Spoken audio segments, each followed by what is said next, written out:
Aloha, my name's Anna Covert, and I'm coming to you from my battleship here on the beautiful island of Oahu. This week on the Covert Code podcast, the topic is business lessons from adventure. And my special guest is Graham Broyd, author of Backpack, Jacket, Surfboard, My Journey Across America, Then and Now. With over 40 years of experience in banking and consulting, Graham's here to share his insights from his incredible hitchhiking journey and how it influenced his leadership style and actionable insights that anyone listening can take today from to the boardroom without the need to put their thumb out on the road. Thanks for being here, Graham. Thank you, Anna, and thank you for inviting me. It's a lot of fun to be here. My sense is a little older than most of your audience, but the way I look at it, I've probably been there and done it a few times. So hopefully there's a few things I can share that will be helpful. Absolutely. Well, to get us started, tell us, a little bit about your background and, what was your vision behind deciding to write this book at this time? Yeah, so background, just to kind of tick a few boxes. So I was a CEO of a bank in the US, RBS's US operations, probably at the time about the 20th largest bank in the US. I also ran trading operations, so a very kind of different kind of environment, big FX and rates and securities trading operations globally out of both London and New York. And at the end of my career, very different. I was doing regulatory work. I chaired a very large bank's regulatory committee dealing with governments, dealing with regulators and lawyers and the like. So I've had the fortune of doing a variety of different things. I set up my own consulting firm about 10 years ago, consulting back into the banking industry, risk management, which seem a lot of which I learned on the road with my thumb out. And also actually, very fortunately stumbled into doing a lot of work in the crypto space. Not what you would have anticipated with the kind of background I had, but I did, and it was fascinating. And I still remain very much in touch with that industry. Wow, that is interesting. So, I'll ask you some more crypto questions later because we have some, I think there's a few things going on our side of the fence over here. But so when did you decide to write this book? Yeah, so I went on this trip in 1980 while I was still at university. And for 40 plus years, I have told the stories from that trip. There's really about 20 separate stories. And usually by the time I get to the second or third with someone, they would say, "Oh my God, you got to write that in a book." Of course. And it became a theme. I almost was waiting for people to say it. And so I kind of retired about this time last year. I still do some consulting work, but I've got some time capacity. And I thought, we'll have some fun. I'll write those stories down. I'll finally do it. And I'll have a good time writing them. I'll have a good giggle, a little cry from time to time. And then I'll send them. No one was going to buy them. I was going to send them in a book, publish a book, self-published, I thought, and send them to, 30 or 40 friends, the people who said, "You've got to write that down." And I thought maybe 10 of them would read it. And that would be fun. And I thought it'd take me 6 weeks. So here we are 15 months later. It's completely taken off. Got picked up by Forbes, to publish. I have 2 other books that they're going to publish as well. I spent yesterday in Philadelphia, where it looks like I am going to be invited to present my book at the Philadelphia Public Library in front of 300 people. And their present series included Hillary Clinton and Obama. Oh my gosh. You're so Oh my God is right. cool. And so, it's really converted into something I never imagined and never saw myself as a writer. Always was a storyteller. It's just been a joyful experience. Wow. Well, what is one of your favorite sneak peek stories that you want to share with us that people can take back to the boardroom with them? Well, I'll keep them off business initially, right? And I'll get into the business links, right? But I was just saying to someone else, right? So I'll tell you the basis of the book for context, right? So I won a scholarship when I was at university in England to come study at the Library of Congress in Washington, D.C. For 6 weeks. Flight out, flight back, enough for a cheap hotel, and some subsistence nutrition. So I received the scholarship. I sold my ticket to DC. I bought one to LA because I wanted to go surf Malibu Beach. I was 20. Who wants to go sit in a library? But I kept my ticket back from DC. I looked at a map. I thought, nah, I'll surf for a week. I'll hitchhike for a week. LA, DC. It's kind of just here and there. And then I'll study for 4 weeks and go home. So that was the premise, right? And so, at the start, right, I flew to LA. I wanted to get to Malibu. Last time I looked, Malibu was about 30 miles north of LA. The first pictures I have of that trip in the time between LA and Malibu are of me in a bull ring in eastern Tijuana, Mexico. Wow. That's the start of the book, right? Pretty wild. Yeah. So in the end, I'll go towards the end. I reached Washington, D.C. with 5 days left. So my 6-week scholarship, my 6 weeks of study. But I ended up in the Senate office building interviewing the Republican head of the Senate, who was the chief protagonist in the subject matter of which I was studying. And I was sitting there in damp jeans because I tried to wash them the night before in a sink, and they were still not properly dried, and my dusted off sneakers. So I got 5 days of study done, but returned with primary sourced, the single most important person from my research, Republican head of the Senate, direct quotes, insights, and comments, to which my professors, needless to say, were like, oh my God. So there's 2 pieces of it. Sounds Not like your typical, it sounds not like your a typical wild story. Is there like a PC version and then an adult version, or is this the unfiltered version? No, actually, it all fits. Don't worry. Okay. We're gonna get some excitement in there. It's rated R. Okay. A little. Good to know. Only a little. Good to know. Not for children bedtime stories or anything like that. It depends of the age. Yeah, they'll be fine. Everyone will be fine. Okay. Wow. So how did this lesson in hitchhiking, how have you seen that kind of trickle into these last 40 years of your, being in corporate America? Yeah, and to some extent, maybe I didn't realize it until we started doing some editorial work.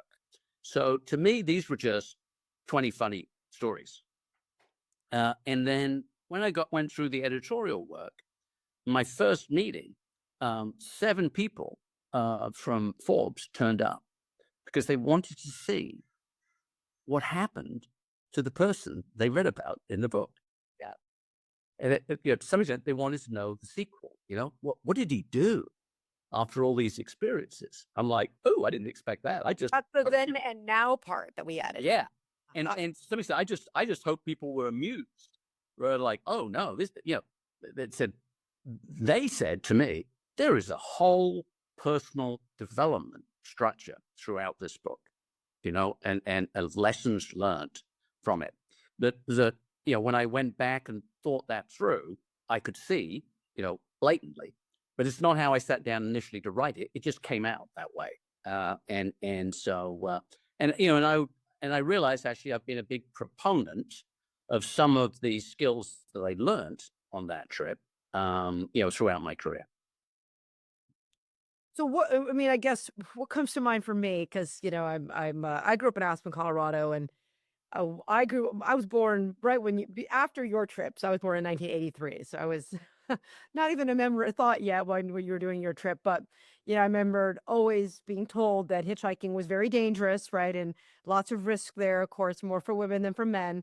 I'm guessing, did that have anything to do with your choice of career and risk assessment and things like that? Yeah, absolutely. And and I'll touch on a number of things in that space. First of all, I didn't realize till afterwards that actually my whole career had been a storyteller, Hmm. right? I always thought it was because, I don't know, I worked harder and I was good with math, and I was good with people, and that's why I progressed. And I look back in my career and realized that the skill of storytelling was really helpful.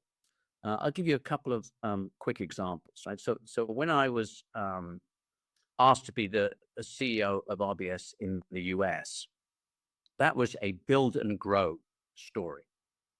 People didn't know the institution at that time, and so I had to tell everyone what the vision was. What is the bank? Where is it going?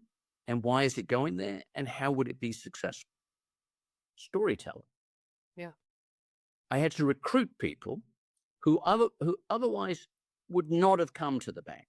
They were better people than the bank had been employing up until that point. And I had to convince them to make the leap of faith to come and join the institution because of where we were going and how they would enjoy it. Storytelling. Not here's more money and here's a better office or here's a better client list. Giving them a vision and telling them about it.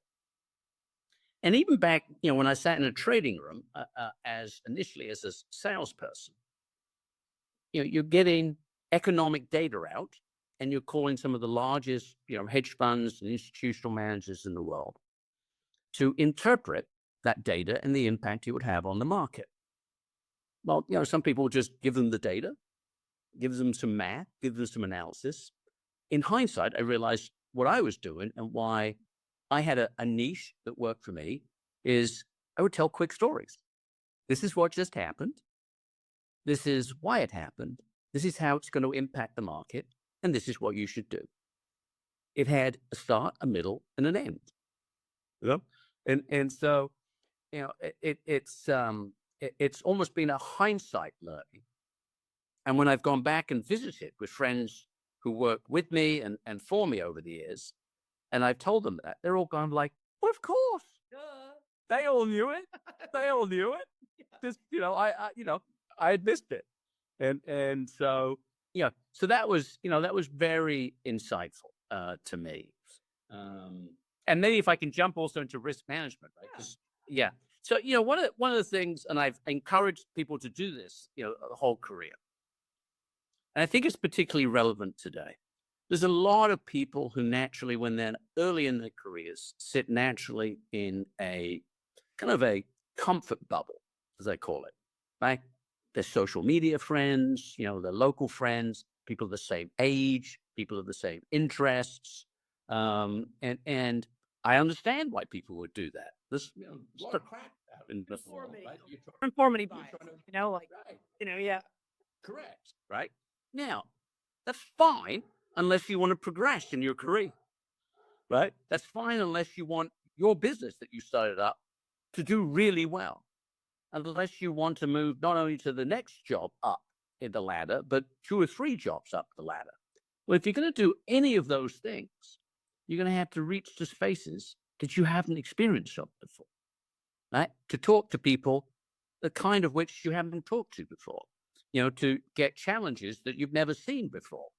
So how the hell do you get those experiences, right? Now, it doesn't necessarily have to be, a wild and crazy hitchhiking experience going across the United States of America. This adventure in general, put yourself a little bit at risk, right? Put yourself a little bit at risk.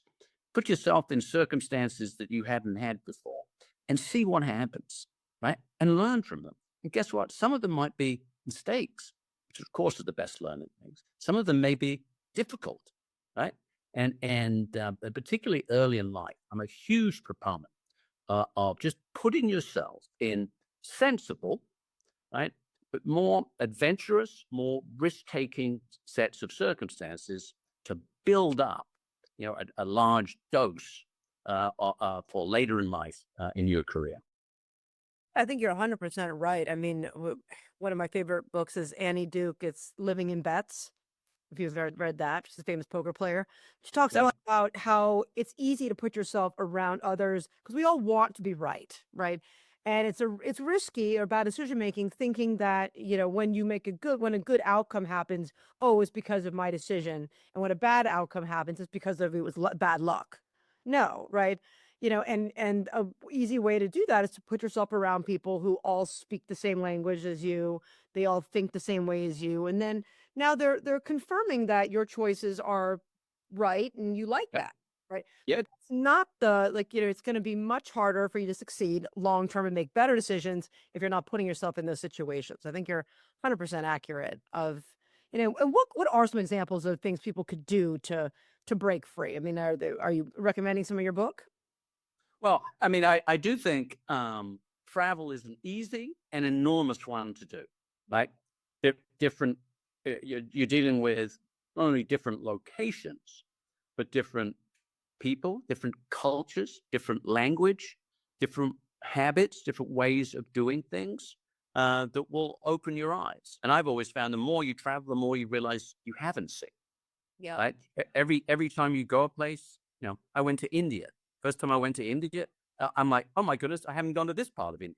And then we went to another part of India. We're like, oh my goodness, we haven't been to that part of India. All of which you started to realize were all different within India, right? With different cultures, different ways of doing things, and different ways of life. And so I think travel throughout life can be enormously beneficial. I'll give you one example more recently, actually, that I think just fits this beautifully. I had a guy I just met. I was in London the last couple of weeks, and I had lunch with a guy who used to work for me, and he was from Zimbabwe originally, and his he left to come to London to work, and reasonably late in his career, he asked to take 6 months off, and he went to become a safari guide in Botswana, How? right? So having grown up on a farm in Zimbabwe, he knew how to do that, right? He'd grown up with the big five wandering around the farm, Okay. and so he went and spent 6 months working with 7 Botswanan guides and him in the Okavanga Delta, out in the wild. Now tell me, when so I missed him for 6 months. That was inconvenient for me. Sure. Yes.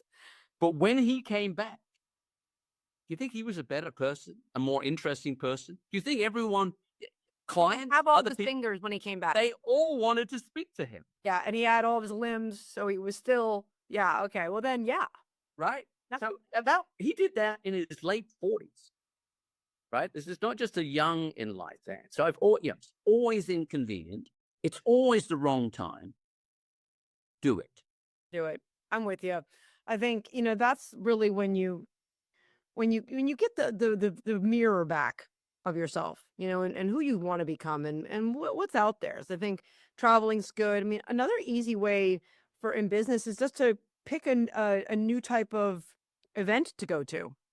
That can be an easy one, once a week or once a month. Pick another event Yeah. with another association, a lunch and learn.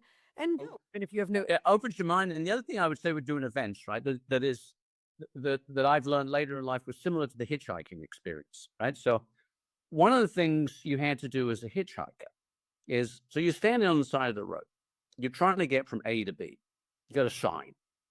So a car stops, you jump in, right? Because they're going in your direction, they're offering you a ride. Now, what happens then? Well, effectively, most people have picked you up partly to help someone, but also they want a little light entertainment, right? They're bored. They're sitting in the car on their own. They're driving, X 100 miles, right? Oh, I'll pick that guy up, right? And they'll give them someone to talk to. okay. And right. So Before social media, so that makes sense. This is like back in the 80s, like where this but this is real. oh yeah. And that's the thing, right? So I'm happy you made the social media connection, but this is real, right? So one of the things I always said, you never fall asleep in a car like that, right?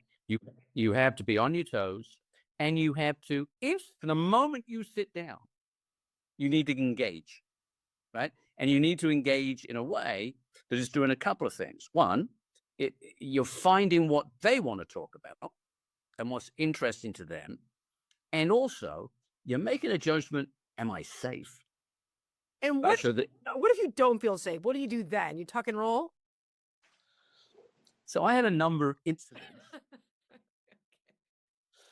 And this comes to, again, difference between social media, right? And actual, real sitting in front of people, looking them in the eyes and having to make judgments. Again, critical in business, right?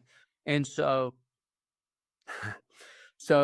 guess what? I had a guy who picked me up, who became actually when I was going to Grand Canyon, who it became very evident after a while, middle-aged man, that actually, to put it succinctly, he wanted me to come back to his home, right, on the offer of free laundry and a good shower, and then he would return me to the road the next morning.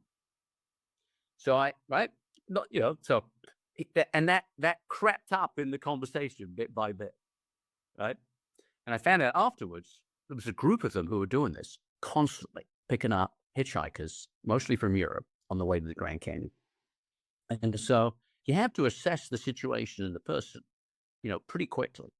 And You were with them? Were they chopping them up and throwing them in the Grand Canyon, or was it? no, sexual failures. Oh, okay. So, but they all they were, I guess, had a new experience. And you say the chopping up piece because I had that experience as well. And so, but this one was, he just, that's what his interest was. And I assessed, and I think correctly from what I heard out afterwards, that he would have returned me to So you give it a thumbs down, is what I'm guessing. So at that point, right, then you have to extricate yourself without making it worse. Right. You're in his truck, his pickup truck, right? So you have to judge the situation, understand the situation, observe the guy, tone of voice, body language, right, and the likes. And in that situation, came very clear, very politely, right, without making the situation more aggressive, right? I'm sorry, I'm ready to get out of this truck right here, right now. Thank you very much. This is not for me, right? Stop here. I'm getting out, right? Which he did, right? So that was fine. I had a situation where I was trying to cross Death Valley. And I got picked up by a guy to try and get across 250 miles to get to Las Vegas, as one does. And he picked me up. And at the first major turnoff, about 60 miles into Death Valley, he said, "Oh, I'm turning off here. I'm going to drop you off." And I'm like, drop me off in the middle of Death Valley? Are you kidding? It was like nighttime. I mean, I had no way of getting out that night. It's a very dangerous place at night, very hot, amongst other things. And so we ended up in a bit of an argument about it. And there was a sense I had, again, that this is not a good person to get into an argument with. That spending the night on my own, out on the side of the road in Death Valley, was a better option than trying to convince him. No, now in this case, take me back to your house. Right? Which seemed a much better situation, right? And again, when I went back to revisit that place in 2024, I had an experience talking to 3 bikers, call it biker wisdom. And who were just sitting outside a motel with their Harleys, big old wizened 55-year-old guys with beards and, leather jackets. And I told them the story. And they, we were, at this place, and they said, "Let me tell you what was happening there." They said the guy was going to pick you up. He was going to rape you. He was going to cut you up into small pieces, and he was going to put you a hole in the desert. And he said, "There's a lot of holes in the desert. No one would find you for a month." He said, "Did anyone even know that you were out there?" I'm like, "No." Yeah. And he said, somewhere along, right, because he picked you up and you were trying to get across the desert. Somewhere along that first hour, he changed his mind. Did something, you said something, made him change his mind. But the relevant point was that I was making a judgment call. Don't push this. This guy, I'm not comfortable with this guy. Yeah. And then I'll throw a third one in, not to get too long, right? So I got to New York somehow, somewhere, and was ended up on the subway, run out of money. Had now 5 days to go before my flight left. Not a place you could sleep out. I decided New York City, and so I was Not recommended. Yeah. not particularly in 1980. Yeah. So a bit of a mess, right? Bit of a difficult slot. And I was on the subway. There were two other people on the subway. They were clearly gay. This was 1980, and they were hitting on me, right? Now, I mean, I saw pictures. and so you got to put in context the previous two stories I said, right? Right. So you'd think I'd be freaking out by now, Right. but there was something about them that seemed, kind. They invite. Right. They invited me. Like, but flattering maybe more. Yeah, and they listen to this. They invited me back to their apartment, a friend's apartment, to meet some of their other friends. I thought, I know what that's going to be, and so there were about a dozen gay male guys, in their 20s at this apartment in New York City. So all with their, I had my antenna up, they had their antenna up. I'm like, but boy, I really needed somewhere to sleep, and I really needed a meal. And well, the end result of that evening was the two guys I met on the subway decided they would go back to one of theirs apartment in the city for the next few days, and they gave me the other apartment for 5 days. Gave me the key, said, give it to the lady downstairs when you leave, in 5 days' time. Have a good time in New York City. Wow, that's so nice. Right? But again, right, looking at people, assessing people in business, and all the big things you do in business. You do lots of little things.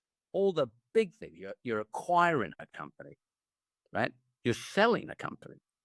You're hiring a key individual, right? No one has perfect information what's right or wrong, right? Otherwise, someone else would have done it. You're looking someone in the eye, and you're making a judgment call. Do I go with this, or do I not? And so in little ways, I don't want to overend, in little ways, I started to learn that very early on in life. And that proved to be very helpful and beneficial. Wow. That's really, I think it's, that's one of my fears. I mean, I have a daughter who's gonna be 11, right? And I mean, of course, she's an only child like I was, so she's can talk but some of her friends, when I like experience them, right, and they almost like because they're on their phones all the time or looking down and on social. I worry if they have that ability to make judgment calls. Yeah. It seems like And very difficult yeah. for a mother of a single child, right? Very difficult to say, oh, off you go. I mean, that's enormously difficult to do. But you can do little things in that space, right? You can do little things in that space. You don't have to drop them in Death Valley and say, I'll see you in 6 weeks. Oh yeah, in like different sports, he's gonna be starting a new school, and even though I was an only child, I went to camps and things like that, and I think there's always something you can do. I think it's really how is our spidey senses going to change with AI, as a for instance? Yeah. I think that's a big one for me. Just the other day, I met with someone who was showing me kind of video, like augmented video. So I could have Anna AI version where, it would look like me and it would be doing, basically a podcast just like this. Yeah. I could record in advance or, give it a script and it would go out and kind of record its own podcast. And it looks amazing.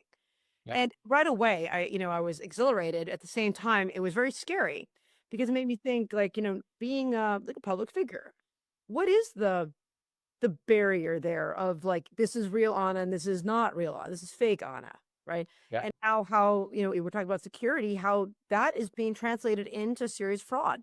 Like, you get an email from the president and you click on it, it's a Zoom request, it's the president telling you to transfer money, right? And now it's not, it's AI. Yeah. Yeah. That's how are we going to use these spidey senses in a world where, we have so much more to be thoughtful about, right? It's not, yeah. Very scary. And I would say, again, trying to kind of link it back to some learnings I've had from some of my experiences, right, would be experience it, don't ignore it, right?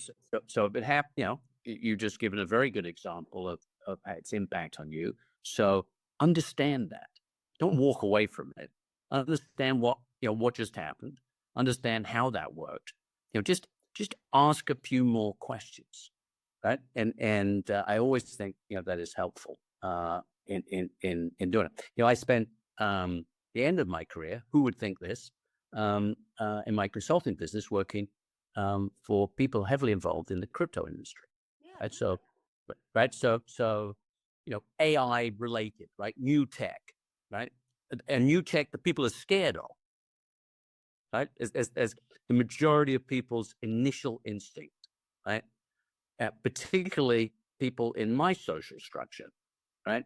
It'll surprise you, but I'm over 30, and I find that most people over 50, if you say the words crypto, the word association is financial crime, right? And it's going to zero. They just see it as an investment arm, and they can't get beyond that to understand what it is, how it could work, how it could benefit people, and just listen and understand. Maybe they might not like to have any involvement with it, but similar to your AI story, rather than just say, it's going to take my job and I'm scared about it, right? Just try and ask a few more questions about it, right? Try and understand it. Again, it's like me getting in a car, hitchhiking, right? Okay, so who am I speaking to, right? What do they do? Don't just say, oh, you're in banking. Oh, you're in AI. Oh, you're in, marketing. You got to ask them some questions. Life is a learning experience, right? Ask. I feel like we almost need to, because I was talking with my mother the other day, right? Because another thing we've been hearing, and I work in a lot of digital fraud. Like one of my book is about protecting yourself from ad fraud, right? But now that it's changing, is another, for instance, we've been getting reports where women, especially elder mothers, are getting calls and they answer, and it sounds like their child has been kidnapped. Okay, and it sounds just like their child, right? And of course, the immediate response is panic, and so I was telling my mom and my daughter about it, and she's like, "We need like a," and just to your point, like, what are those questions? And I constantly get asked, how can we protect ourselves better? It's like, well, I think one of the things now is it's like we have to be asking those questions all the time in every situation, because we don't know we can't trust voice, we can't trust video, we can't trust, so it's like, what are those questions that we have from the playbook, right? Of the hitmaker playbook almost of, okay, I'm going to say, it sounds real. This is a question I'm going to ask that no bot would know or no AI could know, and what are those safeguards that we can now implement in our lives to protect us in this ever evolving space? So let me give you context as well, right, with what you're dealing with. Communications is so immediate and live for everyone, right? As you've been talking about, there may be fraudulent communication, right? But it's instant, it's thorough.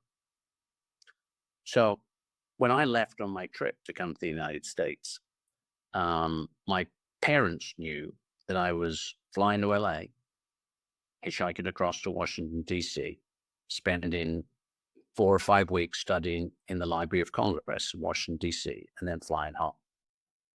There were no smartphones back then. This is 1980. There weren't even those big, large handheld phones you could carry, satellite phones. Yeah, nope. I got those in like the in the early 90s, right? I mean, I think my mom got when I was like 12. She got one, like her whole purse, she had like. So the only phone call I remember making was from a youth hostel in Washington, D.C., where I stood in line waiting for the phone on the wall to become available, and then ran in all the quarters that I had accumulated to try and get like a 1.5-minute conversation on it. It's the only phone call I made in 7 weeks. Wow. Right? My parents had said, try and send us some postcards. Apparently, I thought I had, but I didn't. You're so busy having fun, right? And so I was able to get hold of them to tell them I was going to be back a week late, because I extended my tour to New York City and therefore to not come to the train station to pick me up in England on the prearranged date. So for 7 weeks, they had a minute and a half's communication with their son. Right? I was 20 years of age, right? In a different continent. And apart from being a little disturbed that I hadn't spent much time studying in the Library of Congress on that trip, and I'd lost like 25 pounds of weight, they were kind of like, welcome home. And so somehow it all turned out okay, right? And now we're in an environment where you can't go 5 minutes, without checking and concerning and identifying. So we can't go backwards in life. But you just have to build in business, as well as in family life, a structure of trust with people and in processes that will work, right? And go with it. Otherwise, you'll consume yourself. As I say, you're talking about family, but it's very relevant in business. Oh, yeah. I think that it's got to be, we have to have the protocols. And that's what I help a lot of companies with their technology transformation as well. And it's like, hey, no matter who calls you or who Zooms with you, you still need to fill out the form. I don't care if it's the CEO or not, right? I have a process, And I right? have to, exactly. And it's to help everyone, and there's reasons for it, and we don't break the process, but it's really interesting what's, yeah, you're 100% right. I mean, gosh, I love to watch timepieces. I mean, just think about when they got on the boat over to America, and they may not have heard. I mean, 6 weeks, 7 weeks is not even that long. Weeks, yeah. It would have been so much longer than that, and yeah, we're very fortunate now to have all this technology, even that we're speaking on right now. Are you in London right now? I'm actually in New York. I love London. Yeah, I just got back, right? And here's something, right? Again, for people getting business lessons out of these type of experiences. I've never done a trip I just did to London before. I went and spent 2 weeks in London, meeting people. We ended up calling it the People Tour. So it was a vacation, but I wasn't going anywhere, except where I was invited to go to lunch or dinner. And which was 12 dinners and 9 lunches over 2 weeks. And I wasn't going for a wedding. I wasn't going for a conference. I wasn't going for a funeral. I wasn't going for a seminar. I was going to meet people.